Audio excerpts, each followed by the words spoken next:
All right. Well, MVP, here you go. 2 fights in, International Fight Week, massive platform, man. How is this UFC thing going for you so far? Yeah, you know what? I'm absolutely loving it, man. I have to say, first and foremost, the team here, all the backroom staff, unbelievable. You know, feel so welcomed here. It feels like I've been here many years already, you know. And I think, you know, a lot of people have been anticipating it, but it feels nice now that I'm here. So, yeah, no, I'm enjoying the journey so far. I love it. Solid debut. I know that maybe you felt like you could have done a little bit more or what have you, but I guess what were the biggest surprises or lessons that you took out that maybe you weren't expecting even as a veteran like you are? No real surprises. Again, I like to put, you know, peg things just on myself. There was just certain moments during that fight I could have pressed a little bit more. I could have landed a little bit more. And potentially take him out of the fight, but he's one tough guy, man. I seriously, some of the stuff I hit him with, I was looking in his eyes like, oh damn, you're still here. All right, cool. Let's keep going. But yeah, he's a tough guy. But I'm usually quite hard on myself anyway. But yeah, definitely, it's still a great first fight. Second fight now, top level opponent, Ian. Kind of a younger guy, right? Up and coming, right? How much of his career had you followed up to this point, given that, you know, you guys were in different organizations? None, to be honest. I'm a very lazy person when it comes to watching the fights. I'm a bit of a casual when it comes to the UFC and just other organizations. A lot of times I hear it when I get back to the gym. Someone's like, "Oh, have you seen this guy and that guy?" And if there's enough talk, then I'll go back and watch. But outside of the main names. I'm a bit lazy with that, so I haven't watched loads. I've seen clips of him before, but it's weird. In all honesty, it's weird to me because this type of a fight, had it been outside the UFC, most people would have been like, "You're fighting a can." Most people would have been like, "Oh yeah, why are you fighting this guy?" And would have had so many different things to say, and it's the exact same fight in the UFC. And everyone's opinions have changed now. Like, you're fighting top-level guys and this and that. And I remember at one point, I had a lot of people saying, you know, I wouldn't be able to contend in the top 10. Now I'm fighting someone that's ranked 7th, and a lot of people are like, yeah, you're going to kick his ass. I'm like, it changes so drastically. But yeah, for me, it's just another fight. I just, you know, this is what I enjoy the most, you know. And then fight day, I just try to be me. Try to be as entertaining as possible, try to get the knockout, and then, you know, go and have a holiday. Your whole career, we've had to ask opponents, like, how'd you get ready for MVP, man? He's so unique, right? How much do you have to get ready for other people? Like, how much do you change your approach, your game plan, your training specific to what the other guy presents? I have to get ready to be better than myself the last time. I have to get ready to just be a better athlete, a better all-round mixed martial artist than previous. For me, that's the main focus every single time. Yes, I have to make certain adjustments and changes for an opponent, but I think I've used this example before. If I'm, you know, those driving games, you know, you race around the racetrack, and the second time it's a ghost of your last score, and you're trying to beat yourself. That's how I feel. That's how I feel. I'm in there just trying to be better than myself. Last thing for me, you talk about how quickly things change, right? Weren't in the UFC, could never contend. You go here, you're 2-0, you've beaten the top-ranked guy. Do you start calling shots? I mean, do you start saying, you know, this is what I deserve next, you know, give this to me? Nah, that's just not my personality. Like, yes, I'm gonna push for certain things. I'm gonna ask for certain things. I'm gonna, you know, try and fight my case, fight my corner. But I don't need to be demanding. I think my performances speak for itself, and then the fans, they're not thereafter as well. You know, you guys thereafter as well will then, you know, be the added pressure that people, you know, the right people need to make those decisions. So yeah. Michael, you said if this was outside the UFC, people would say, "Oh, you're fighting a can." Is that based on Ian Gary, or is that based on the standards and expectations people put on you? Good question. I think it's standards and expectations put on myself, but also just how warped people's views are of reality. And I've been saying for many, many years, I spar a lot of UFC guys. I already know that I'm at that level. Like I didn't come here to prove it to anybody else. It's a great cherry on top, but I wasn't coming here to prove to everybody else. I already knew I could do that. But what I'm saying is, like, for example, the likes of, let's say, Ross Houston. You know, I remember when getting that fight, the negative pushback that I got from it, but they came from the same place. They did pretty much the same things. The difference is one went to, you know, Bellator, and one went to UFC. And there's a different, I understand the magnitude of UFC and the branding and stuff, so I get that, but I feel like people sometimes are fooled by just the branding and not the fighters themselves, and are not actually analyzing fighters and fights themselves. Yeah. It feels like whenever Ian fights, more of the conversation is about him as a person and his personality rather than his skills. Yeah. Do you have to try hard not to get wrapped up in that yourself, right? And like look at this as a contest in a fight rather than like, oh, this guy annoys people a lot? Well, I like to just be objective, and I'll go based on how I feel. He is annoying. He is annoying. Does it change me, or does it mean that I have to adjust myself? No, I don't. I never like anybody else, their energy affecting my energy. So I can be objective and you know, state my opinion, but I'm always going to carry myself the way I deem correct. So yeah, and like, you know, like I said, I think he's an annoying character. That's the character he wants to go with. I think he enjoys being a bit of the villain. So yeah, but good on him. It's gotten him this far. I just think it's fake, like a BBL.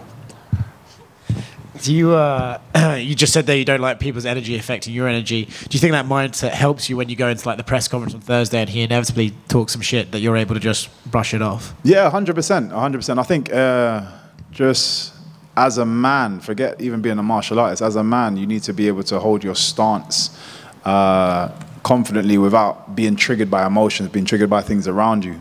And as a martial artist, I think it's even more important. We should be trained in that. And I've been raised in martial arts since 3. So, yeah, that for me, that's always going to be my stance. Yes, even if I do something, believe it's intentional. I don't do anything without thought process in what I want to do. If you were here, is it almost a trip that, like, it took you this long to get into the UFC, but Ian Gary made his just pro MMA debut the same night you fought Paul Daly, so he's still just relatively new to this sport in general. Yeah, he's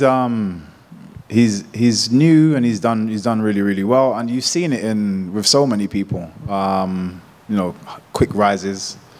I think a lot of the times with quick rises, you get quick falls as well. I've been in this a long time, a lot of experience, and gradually, slowly, built my way up to where I am now, and I'm still growing. So,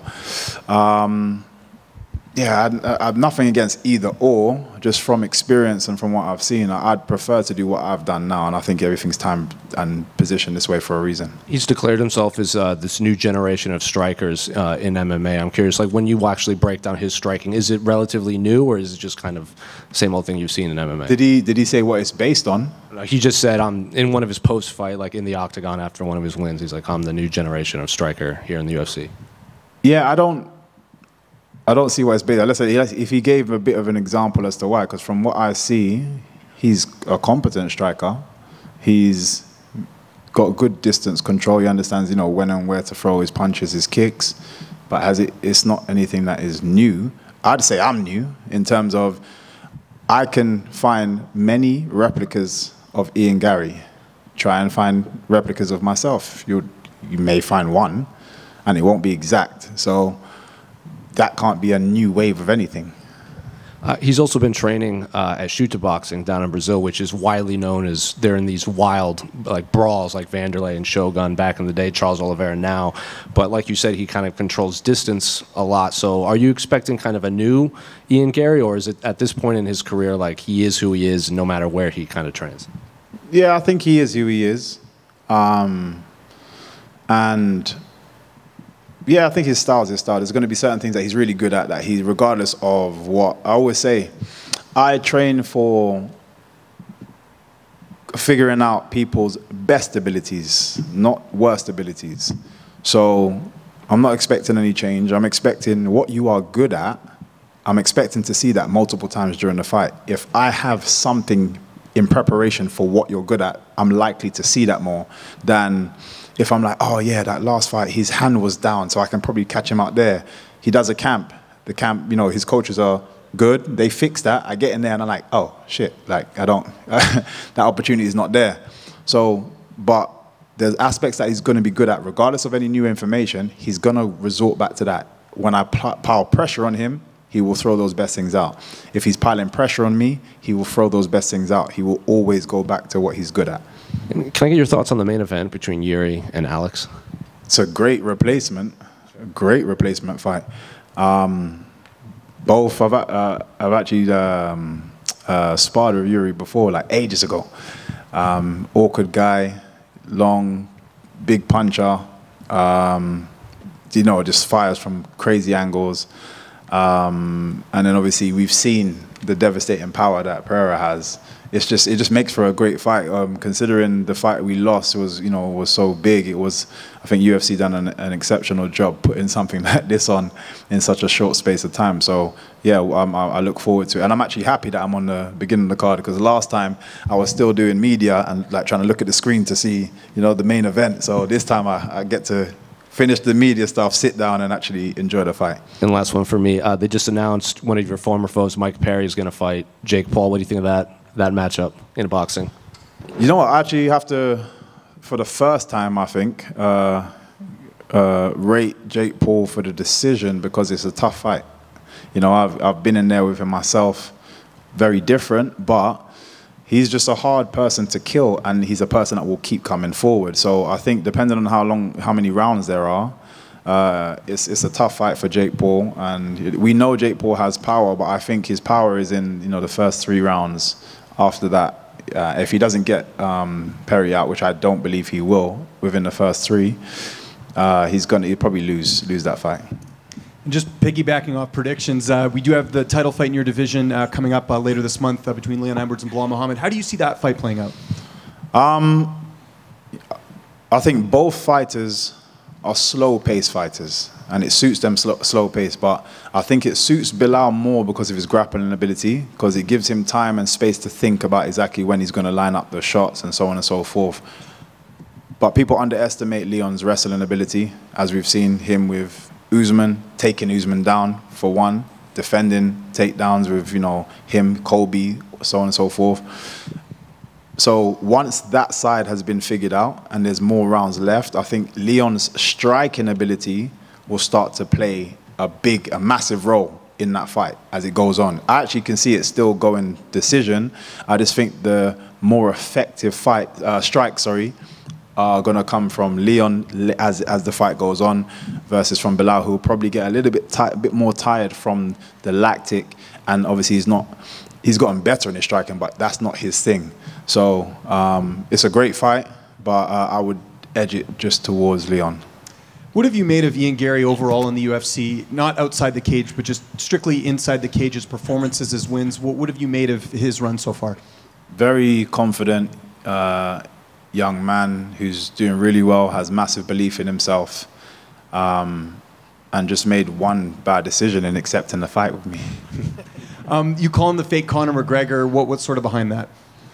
Obviously, you can see how much he's been inspired by Conor McGregor, and I get it. Many fighters away from Ireland have been massively inspired by Conor McGregor. He was there to when he first started, to see someone like Conor McGregor blow up on the scene and be the the giant figure that he is in MMA now. So I understand the inspiration, but trying to do exactly what he does is what I call fake, because your personality may not actually be like that, which is why people are not necessarily resonating with you. Whereas with Conor, you're trying to play the exact same role. With Conor, people love Conor. People like these massive fan base. With you, people hate you. And I think it's because we can all feel when something is not real, when it's not authentic. And I feel it's not authentic with Gary. Therefore, he's fake Conor McGregor, the BBL version. And then also, like, kind of piggybacking off that, a lot of fans you mentioned don't like Ian Gary. Have you found that you've had a lot of support, maybe from people you wouldn't normally get, just because they want to see Gary lose? Have you saw any of that on social media or anything? Yeah, 100%, 100%. Those people I don't care for. They're fans that will chop and change based on likes and dislikes. True MMA fans will pick somebody that they like for whatever reason and regardless of their ups and downs in their career, I am a fan of you.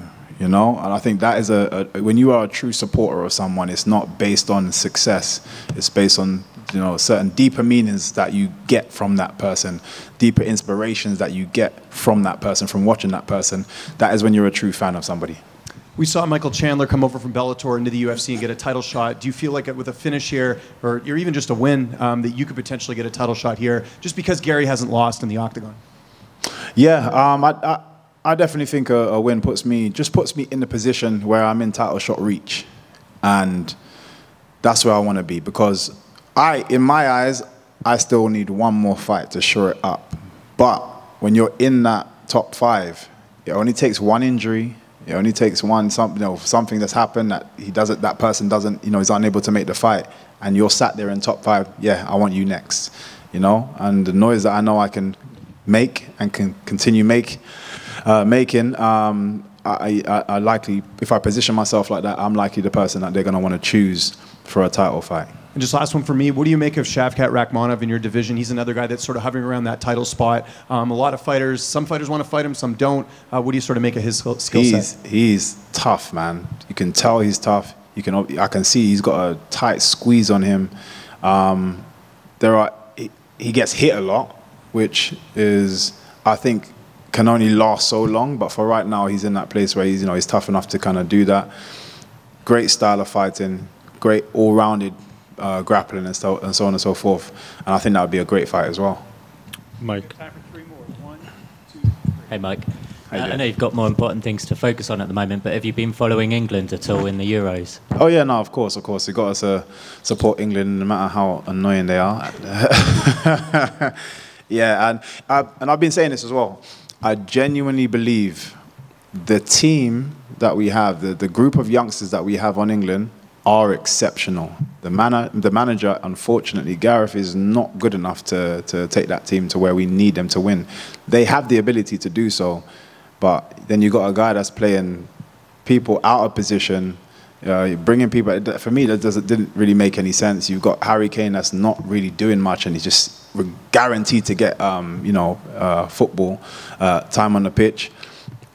He spends more time defending than actually attacking, and yet you bring some of the younger guys that come on, and you see that there's way more balls that are like getting crossed into the box because people are driving towards defenders, which pushes that defense back. It just feels like we try to score a goal and then we become almost like the Mourinho effect. We just try to park the bus, and it's embarrassing, honestly speaking, with the type of speed that we have in that team, talent that we have in that team.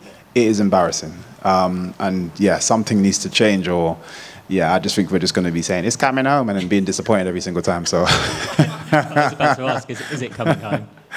Sorry? I was about to ask, is it coming home? I'm never going to say that statement positively, because honestly speaking, I think that's our jinx, man. Let's get rid of that saying right now. let's get rid of that saying, and hopefully we get better results. And from one showboater to another, have you seen much of Benjamin Whittaker, the boxer? Yes. Yeah. How do you rate his showboating? I was actually there for his first fight, major fight with Sky.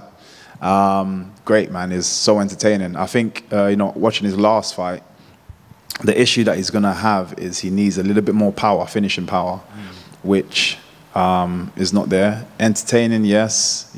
Some of his head movement, yes, beautiful. He dips in the wrong place sometimes, which can get him caught out. I think sometimes if you spend a bit too much time just focusing on the showboating, especially when I think he's doing it for the wrong reason. When you get that crowd reaction, he's like, oh, I'm going to do some more of this. But when he's, as he goes up in competition, it's going to get harder to do, and you're going to keep trying to chase that. That's not going to win you the fights, So he needs to find, he's got some beautiful, his hands are amazing. So just sometimes slip one, slip another, land shots. Don't slip, because eventually you can't win fights just on defense only. So, but yeah, exceptional fighter. You see, he got headbutted in that last fight. Just disgusting. Yeah, no, absolutely. Obviously, the guy, was frustrated. He's being himself, taking a mickey. But I'm sorry, but me personally, he headbutted the guy and elbowed the guy. I personally just wouldn't have you fighting on a show again. Yeah. If you can't manage your emotions, I wouldn't have you fighting on any show. Thanks, Mike. No problem. MVP. How difficult of a choice was it to pass up on Manchester and fight at UFC 303? It was not difficult. I don't care where I fight. I feel like it made more sense to just be in Manchester, Irish guy, British guy, home soil, as well as it would have given me that little bit of extra time because I had literally just come back off holiday, did some trading and stuff. I was in Dubai, working over there, some of the guys, but in general, I kind of just been off, just relaxing my body. So I thought it just made the most sense. And I had been told already previously that it was going to be more likely Manchester. But does it bother me? No, because I'm not going anywhere. This is not my last fight. So the UK will come. It will happen, and probably at a better time. Like I said, I'm hoping when it's me versus Leon Edwards and it's for a belt. I want to bring that. That's when it's coming home. Yeah. And then finally, how nice is it seeing these kickboxers, professional kickboxers, come over to MMA? Obviously, Alex Pereira is the one that's the golden goose right now. But do you foresee more and more coming over? 100%. I'm starting to see more and more just youngsters coming through, and with the kickboxing style, and like, in all honesty, I think regardless of anything else, and biasly speaking a little bit, but regardless of anything else, people come to our shows to watch a knockout, and you don't get that from a grappling match. I'm not against it. I love jiu-jitsu. I love wrestling. It's an important part of the game. I just, people, we know what people want to see, and I think the youngsters are also becoming aware of that and understanding that those are the kind of things that shoots you up the ladder a lot quicker. So, yeah, definitely seeing more and more, and it's exciting. Michael, right here. When you spoke to Farah Hanoun a couple of weeks ago, you said you think this could be a 2-minute fight. And Ian said in response to that, he doesn't think you're going to be able to hit him and stuff. Is there any world in your mind where this is even competitive, or do you think whichever way it goes, it's going to be pretty fast and furious? No, I was only messing about. What it is, all I know is, I don't know why he doesn't think he's going to get hit, because he gets hit a lot in many of his fights. So it's not, I can say that because the majority of my fights, I very rarely get hit clean. So it makes more sense that I say that. Do I think it's going to be a quick fight? Not necessarily. Is it a competitive fight? Yes. I think everybody at this level, I personally, in my mind, say they are the best in the world.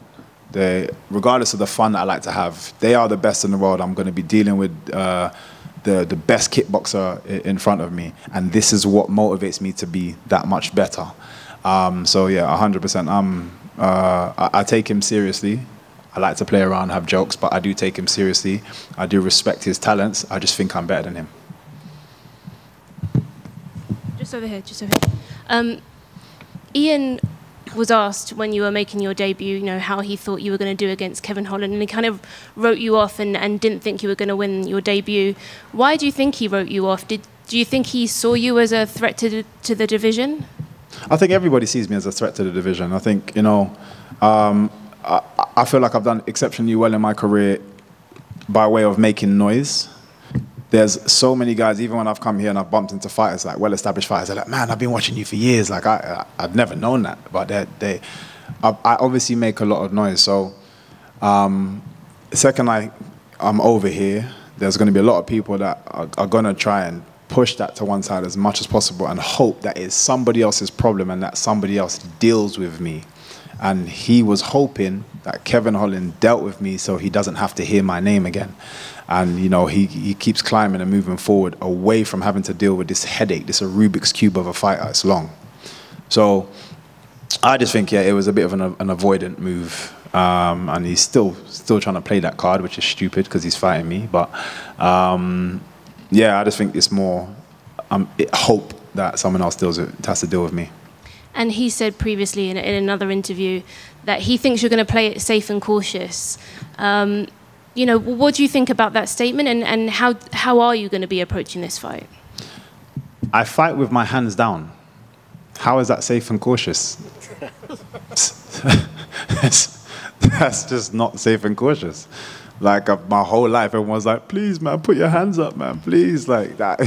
I fight with my hands down. Like, nothing about what I do is safe and cautious. Like, it's just not a thing. And of course, you've always had, you know, like themes coming into the fight. You've done like the Pokemon, and even in your debut, you danced to the Octagon. Have you got anything planned for this weekend? BBL Gary. BBL Gary. Ooh, ooh. Just hear the come on, man. I'm giving it to you guys. I put it out early. Theme, right? I want you guys to sing as I'm walking in. That's why I dropped it earlier, you know? Yeah, that's the theme this time. Okay, thank you. Thank you, guys. Thank you.